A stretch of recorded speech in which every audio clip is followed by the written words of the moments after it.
जो व्यक्ति solid waste management plant के चक्कर में नगर निगम में मुख्य पद पर आकर जो है बैठे हैं, वो अगर ये कहते हैं कि 100 दिन में हम प्लांट का संचालन शुरू कराएंगे और 2 साल बाद भी संचालन नहीं शुरू हो पाता, तो इसका जिम्मेदार कौन है? सुभाष नगर की पुलिया के लिए तो ये जानना चाहिए कि भारतीय जनता पार्टी के बड़े जनप्रतिनिधि हैं, चुनाव से पहले वहां पर जाते हैं और वादे तमाम करते हैं। ओवरब्रिज से लेकर वहां पे अंडरपास तक की बात होती है, यहाँ तक कि उसका एक तरह से भूमि पूजन भी हो जाता है, चिन्हित हो जाती है, लेकिन उसके बाद लंबा समय बीतने के बाद पता चलता है कि वो नहीं बन पाएगी। हमारा एक प्रश्न है, स्मार्ट सिटी के नाम पर वार्डों से भेदभाव क्यों हो रहा है? ट्रिपल इंजन की सरकार है आपकी, सिंगल इंजन नहीं लगा है, डबल नहीं लगा, यहाँ पर ट्रिपल लगा हुआ है। जब ट्रिपल इंजन लगा है तो विकास की रफ्तार उसी 3 गुना होनी चाहिए, लेकिन यहाँ पर हम लोग कहीं ना कहीं पीछे हैं। हम विपक्ष किस लिए होता है? हम लोकतांत्रिक तरीके से आपका यही विरोध करने के लिए निकले हुए हैं कि आपको जो करना चाहिए था वो आपने नहीं किया। ये यात्रा 5 दिन की थी, ये अलग बात है, लेकिन अभी संघर्ष की यात्रा लगातार चलती रहेगी। आदाब, नमस्कार, मैं वसीम अख्तर और आप देख रहे हैं द लीडर हिंदी। हम इस वक्त स्टूडियो में हैं, हमारे साथ वार्ड 49 के पार्षद गौरव सक्सेना हैं। आप नेता प्रतिपक्ष भी हैं नगर निगम में। आपने एक अच्छी पहल की थी, इस तरह की पहल अब देखने को नहीं मिलती। जन संवाद यात्रा शुरू की थी समस्याओं को लेकर जो नगर निगम से जुड़ी हैं और उनका समाधान नहीं हो रहा है। जन संवाद यात्रा अब समाप्त हो चुकी है और वो हमारे साथ हैं। हम उनसे जानते हैं कि इस जन संवाद यात्रा का मकसद क्या था और उन्हें किस तरह की चीज़ों का इसके दौरान सामना करना पड़ा। अब आगे की जो उनकी यात्रा है, या ये कहें कि आगे का जो संघर्ष है समस्याओं के समाधान का, वो कैसा होगा। गौरव जी, जिस तरह से देखिए, इसमें एक बात गौरव जी के बारे में और बता दूं कि आप जुझारू हैं, इसमें कोई दो राय नहीं है, क्योंकि जब चुनाव चल रहा था नगर निगम का, आप लगातार वहां से पार्षद हैं और चुनाव से ठीक पहले आपके मम्मी पापा का निधन हो गया था, लेकिन आपने हिम्मत नहीं हारी और जो जनता के लिए आपका जज्बा था कि मुझे पार्षद बनना है। पार्षद को अगर हम कागज़ों में देखें, जो नगर निगम की भाषा में कहेंगे तो सेवक होता है। उस सेवक की हैसियत से आपने अपने आप को मजबूत किया, चुनाव लड़े, जीते और अब आने के बाद आपको ये लगा कि जब समस्याओं का समाधान नहीं हो रहा है तो आप जन संवाद यात्रा लेकर निकले थे। एक अच्छी पहल थी, वो पहल के पीछे का मकसद हम उन्हीं से जानते हैं। गौरव, जिस तरह से आपने शुरू की, तो क्या आपको ये लगा कि नगर निगम जैसे समस्याओं का समाधान कराना चाहिए था? जो वायदे वो लेकर आए थे, जिन वायदों को उन्होंने जनता के बीच जाकर किया था, जनता ने उन पर विश्वास किया और जिताया, तो वो पूरे नहीं हो रहे हैं? धन्यवाद वसीम भाई, मुझे अपनी बात रखने का मौका दिया। देखिए, 27 मई का दिन जो था, उस दिन हमारा बोर्ड का, नगर निगम के बोर्ड का 2 साल का कार्यकाल पूरा हुआ था। उस दिन हमने इस यात्रा को शुरू किया और यात्रा का नाम रखा जन संवाद और सद्भावना यात्रा। जन संवाद का मतलब कि हम जनता के बीच में जाएंगे और उनकी समस्याओं के संबंध में उनसे संवाद करेंगे। सद्भावना इसलिए क्योंकि आज का जैसा दौर बन गया है, एक नफरत का, एक दूसरे से बांटने का, तो विकास जो होता है वो किसी धर्म और जाति को देखकर नहीं होता। इसीलिए एक अच्छी भावना के साथ, सद्भावना के साथ हम निकले और एक अच्छी बात ये रही कि उस यात्रा को जो शुरुआत किया हम लोगों ने नगर निगम के गेट से शुरुआत किया, क्योंकि जिम्मेदार लोगों ने, जब हम लोग शपथ ली थी 2 साल पहले, तब जिम्मेदार लोगों ने जो वादे किए थे और जैसे दावे किए जाते हैं स्मार्ट सिटी बरेली का, उसको देखने में हमें आता है कि कहीं ना कहीं जनता जो है बहुत सारी समस्याओं से जूझ रही है। तो इसको लेकर हम निकले, जनता के बीच में गए और इसका बहुत अच्छा रिस्पॉन्स मिला। तो और ये ऐसा नहीं है कि ये हम लोगों ने 5 दिन यात्रा करी है, लेकिन ये यात्रा अभी जन संवाद यात्रा तो खत्म हो गई, लेकिन संघर्ष अभी जारी है, क्योंकि इसका समाधान कराना है और समाधान जब तक नहीं होगा तो मुझे लगता है कि मुझे और लोगों को भी इसमें लगना पड़ेगा समाधान के लिए। अगर समाधान नहीं मिलता है तो हम लोग जल्द बड़े जन आंदोलन की तैयारी करेंगे और जन आंदोलन कराएंगे। गौरव, एक चीज़ और साफ करिए इसमें कि जो ये जन संवाद यात्रा या सद्भावना यात्रा थी, ये जो सिस्टम है नगर निगम का, उसके खिलाफ थी या सिस्टम चलाने वालों के खिलाफ थी? देखिए, दोनों ही चीज़ें हैं। नगर निगम का सिस्टम जो है वो भी बहुत ख़राब है, पटरी से उतरा हुआ है, और जो सिस्टम के लिए जिम्मेदार लोग हैं, देखिए, जब कहीं ना कहीं जिम्मेदार लोग अगर इस बात के लिए तैयार रहेंगे कि हम पूरा सिस्टम को बदलेंगे, सुधार करेंगे, तो सिस्टम उनके हिसाब से चलेगा। और वो लोग अगर आंखें मूंद लेंगे तो मैं समझता हूँ सारा सिस्टम पटरी से उतर जाएगा। जो नगर निगम को चलाने वाले हैं वो महापौर होते हैं, तो आपने कहीं उनको एक तरह से टारगेट नहीं किया, तो क्या इसके पीछे कोई मजबूरी थी? आपको लगता था कि ये नहीं करना चाहिए? मैं आपको बताता हूँ। देखिए, कोई भी लड़ाई व्यक्तिगत नहीं होनी चाहिए। हमारी लड़ाई किसी व्यक्ति से नहीं है, हमारी लड़ाई सिस्टम से है। नगर निगम में भारतीय जनता पार्टी की ट्रिपल इंजन की सरकार है और ये बात सही है, उस सरकार के मुखिया के तौर पर हमारे महापौर जी हैं। और मेरा लड़ाई जो है किसी व्यक्ति से नहीं हो सकती और ना मैं लड़ना चाहता हूँ। मेरी लड़ाई जो है जो सिस्टम बिगड़ चुका है, जिसमें एक तरह से बीमारी फैल गई है, रोग लग गया है, उसको कहीं ना कहीं जो है दूर करना है और इसके लिए आवाज़ उठानी है। हम लोग सदन में भी चर्चा करते हैं और ऐसा नहीं है, सदन में हम लोग एक सकारात्मक सोच के साथ चर्चा करते हैं और वहाँ पर भी हम मेयर से बहुत सारी चीज़ें कहते हैं और हम उनका विरोध करते हैं और बहुत सारी चीज़ें निकल के आती हैं जिससे हमारे शहर का विकास होता है। लेकिन जैसा हमें लग रहा था कि 2 साल से, क्योंकि मैं विपक्ष का नेता हूं, नेता प्रतिपक्ष हूं, तो मुझे मैंने अपनी जिम्मेदारी का निर्वहन करते हुए लोकतांत्रिक तरीके से एक जनता की आवाज़ बनने का कार्य किया कि मतलब कि निकलूं और निकल के जनता की बात जो है उसको उजागर करूं। और काफ़ी हद तक जब हम लोगों के बीच में गए तो लोगों ने इसे अप्रिशिएट किया कि कोई निकला है, हमारी बात को उठा रहा है। मैंने सारी चीज़ें लाइव की हैं, आप देख भी सकते हैं। तो एक अच्छी चीज़ निकल के ये आई कि मेरा उससे उद्देश्य ये था कि जो लोग नगर निगम में सोए हुए हैं अधिकारी, जिस तरह से एसी में बैठकर वो लोग केवल कागज़ों में विकास कह देते हैं। स्मार्ट सिटी की बात होती है, सब लोग कहते हैं बरेली स्मार्ट सिटी हो गई। कहाँ स्मार्ट सिटी? मैं ढूंढने निकला, हजियापुर गया, हजियापुर के लोगों से पूछा क्या बरेली स्मार्ट है?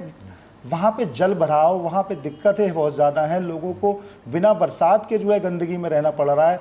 एजाज नगर गौटिया है, बदायूं रोड की तमाम कॉलोनियाँ, सुभाष नगर में पानी की बहुत लंबे समय से समस्या आप सुनते आ रहे होंगे। मैं छोटा था, छोटे से लेकर अब मैं जवान हो गया, नगर निगम में तीसरी बार का पार्षद हो गया। लेकिन अगर हम उस समस्या की बात ना करें तो मैं तो समझता हूं कि मैं अपने आप को जिम्मेदार मानता हूं, अपनी जिम्मेदारी मानते हुए मैं इसको लेकर निकला हूं। सुभाष नगर की जो आप बात कर रहे हैं वो पुलिया को लेकर बात कर रहे हैं। जी देखिए, सुभाष नगर की पुलिया से लेकर अंदर तक की व्यवस्था खराब है। सुभाष नगर की पुलिया के लिए तो ये जानना चाहिए कि काफ़ी लोग जो है, जो जिम्मेदार हैं, भारतीय जनता पार्टी के बड़े जनप्रतिनिधि हैं, चुनाव से पहले वहाँ पर जाते हैं और वादे तमाम करते हैं। ओवरब्रिज से लेकर वहाँ पे अंडरपास तक की बात होती है, यहाँ तक कि उसका एक तरह से भूमि पूजन भी हो जाता है, चिन्हित हो जाती है, लेकिन उसके बाद लंबा समय बीतने के बाद पता चलता है कि वो नहीं बन पाएगी। तो आपने घोषणा क्यों करी? पहले टेक्निकल लोगों से क्यों नहीं जानकारी ली? दूसरी बात, अगर हम सुभाष नगर के जब अंदर जाते हैं तो सुभाष नगर की पहचान एक नालों से होती है। अंदर रोड पे नाले चल रहे हैं।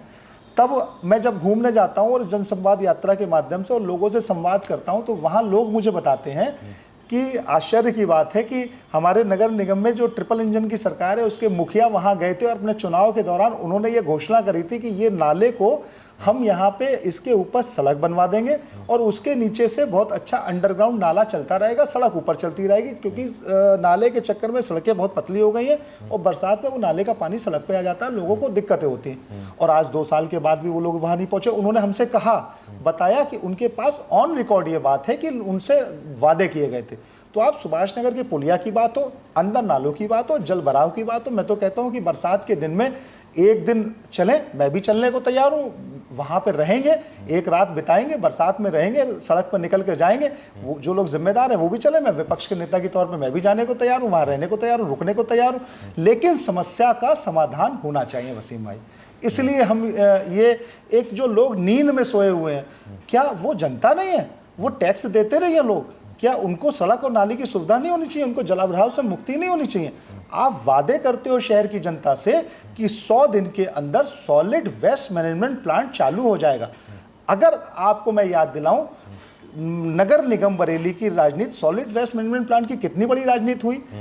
जो व्यक्ति सॉलिड वेस्ट मैनेजमेंट प्लांट के चक्कर में नगर निगम में मुख्य पद पर आकर जो है बैठे हैं, अगर उनकी अपनी जिम्मेदारी समझते हुए वो अगर ये कहते हैं कि 100 दिन में हम प्लांट का संचालन शुरू कराएंगे और 2 साल बाद भी संचालन नहीं शुरू हो पाता, तो इसका जिम्मेदार कौन है?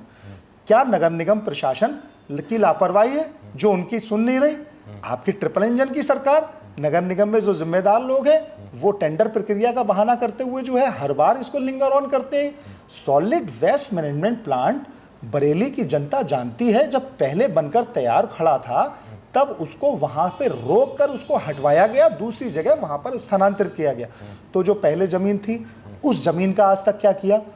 वो भी नगर निगम की करोड़ों की संपत्ति है, उसमें करोड़ों की जो है लागत से सॉलिड वेस्ट मैनेजमेंट प्लांट लगा था, उसका क्या हुआ? कभी चर्चा नहीं होती। खैर ना हो चर्चा, लेकिन जनहित में कम से कम दूसरा सॉलिड वेस्ट मैनेजमेंट प्लांट जो लगा था उसको तो संचालित होना चाहिए। अगर सॉलिड वेस्ट मैनेजमेंट प्लांट चालू हो जाता तो 2 बातें होती। एक तो ये कि जो जगह जगह आपको ढलाव दिखते हैं पूरे नगर निगम क्षेत्र में, आज वो कूड़ा वहां नहीं दिखता। और जो बाकरगंज का क्षेत्र है, जहाँ की हजारों की संख्या में जो देखा आपने मैं गया हूँ, और मैं आपको बताना चाहूँगा कि मैंने वहाँ जाकर वहाँ के लोगों को जब देखा, उनकी समस्याओं को जाना, तो मैं दिल से मतलब मैं परेशान हुआ। और वहाँ पर जाके मैंने उस खड्ड पे ये शपथ ली है कि इस खड्ड को, यहाँ के कूड़े के पहाड़ को हटाने के लिए, इसके समाधान के लिए आखिरी दम तक प्रयास करूँगा। इसके लिए जो मुझसे होगा मैं करूँगा।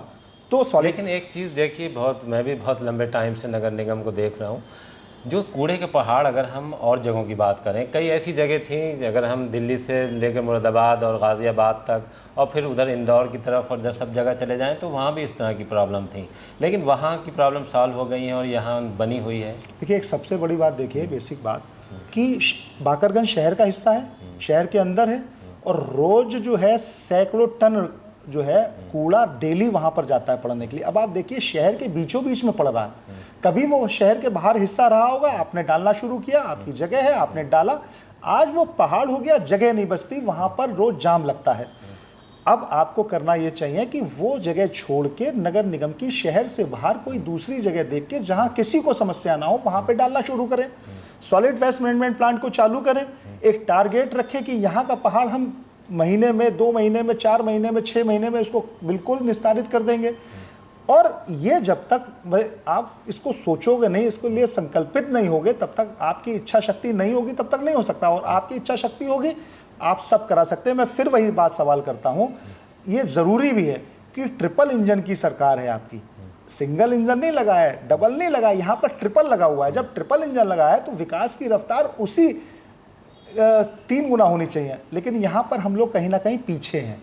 कहीं ये तो नहीं लग रहा है आपको कि उन्हें ये लगता हो कि फिर भी वोट मिल रहे हैं? देखिए, ये बात तो ठीक है, लेकिन ये बहुत ज़्यादा समय नहीं चलेगा। कहीं ना कहीं ये पहले इस तरह से कामयाब होते रहे, लेकिन अब कहीं ना कहीं जनता को समझ में आ गया है कि जनता ने भरोसा जता के आपको जिताया है और जनता ने आपको मौका दिया है। आपकी नगर निगम में पूर्ण बहुमत की सरकार है, हम आपके संख्या में पार्षद भी ज़्यादा हैं और भी लोग समझ, आपके पास सारी सुविधाएं हैं। फिर उसके बाद जब आप नहीं करोगे तो हम तो इसीलिए जनता के बीच निकले हुए हैं ना, आपकी पोल खोलने के लिए। हम विपक्ष किस लिए होता है? हम लोकतांत्रिक तरीके से आपका यही विरोध करने के लिए निकले हुए हैं कि आपको जो करना चाहिए था वो आपने नहीं किया।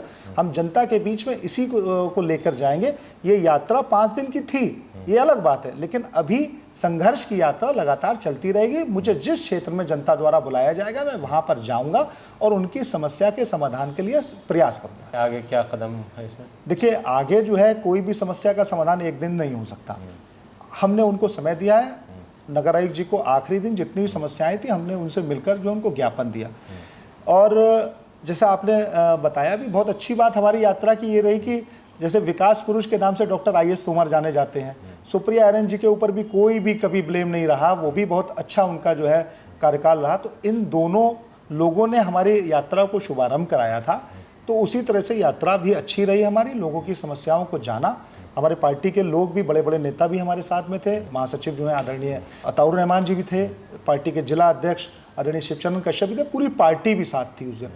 तो अब इससे एक कार्यक्रम करके, जनता का ये कार्यक्रम है, जनता से जुड़ा हुआ कार्यक्रम, जनता अपने आप को जुड़ा हुआ मान रही है। जो समस्याएं हैं उनकी, वो चाहती है कि उनकी समस्याएं उजागर हों।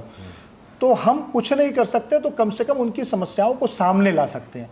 उसकी समस्याओं को, जैसे ये कहते हैं कि सारे काम हो गए, तो नहीं हुए। हमारा एक प्रश्न है, स्मार्ट सिटी के नाम पर वार्डों से भेदभाव क्यों हो रहा है? कब तक स्मार्ट सिटी के नाम पर केवल उन्हीं वार्डों में, आप जो स्मार्ट पहले से हैं उन्हीं में आप काम कराते रहोगे? स्मार्ट सिटी में एक वार्ड आजम नगर भी चयनित है, आप चलिए मेरे साथ, मैं उसकी गलियां आपको घुमाना चाहता हूं। वहां के लोग स्मार्ट सिटी के परिकल्पना क्या ये है कि वहां पर नालियां साफ नहीं है या वहां पर सीवर चौक हो जाती है? अब जाके कई महीने हमारे पार्षद हैं, आरिफ कुरैशी साहब सीनियर पार्षद हैं, उन्होंने बड़ा संघर्ष किया, तब जाके सीवर लाइन वहां पे पड़ी है, वरना नालियों में गंदा पानी था। तो ये क्या भेदभाव है कि आप एक जगह सड़क पर सड़क डालते हो और दूसरी जगह जो बहुत सारी जो मलिन बस्तियां हैं, तमाम क्षेत्र हैं, सीवीगंज क्षेत्र में अभी बहुत सारा गांव है उसमें आते हैं, शामिल हैं, तो वहाँ पे बहुत काम कराने की ज़रूरत है। बदायूं रोड में काम कराने की ज़रूरत है, पुराने शहर में काम कराने की ज़रूरत है। तो इनको आप दावे करते हो विकास के कि बहुत ज़्यादा काम किया, या जिस दिन बजट पास होता है आप कहते हो ऐतिहासिक बजट पास हुआ। केवल बजट पास करने का यानी कागजी हमें विकास नहीं चाहिए, हमें धरातल पर विकास चाहिए। इसके लिए हम लोग संघर्ष करते रहेंगे और ये संघर्ष लगातार जारी रहेगा। अभी आपने गौरव सक्सेना जी को सुना। जो परिकल्पना संघर्ष की सड़क पर है वो दिखाई दी है, और ये अब आगे किस तरह से जाएगी उसके लिए इंतज़ार कीजिए और देखते रहिए द लीडर हिंदी, खरी बात मजबूती के साथ।